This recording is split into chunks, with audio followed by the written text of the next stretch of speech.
देखो बच्चों, एक नल पानी के एक टब को 6 घंटे में भर सकता है।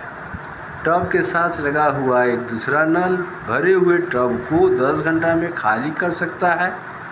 यदि दोनों नल एक साथ खाली टब में खोल दिया जाए तो टब भरने में कितना समय लगेगा?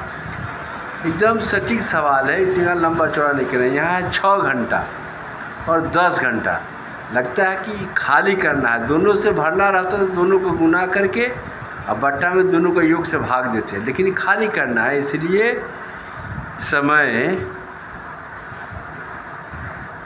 इज इक्वल टू हो जाएगा 6 गुने 10 बट्टा, चूँकि खाली करना है इसलिए 10 माइनस 6 बराबर 60 बट्टा 4। काट दीजिए 15, यानी 15 घंटा में टब भर जाएगा।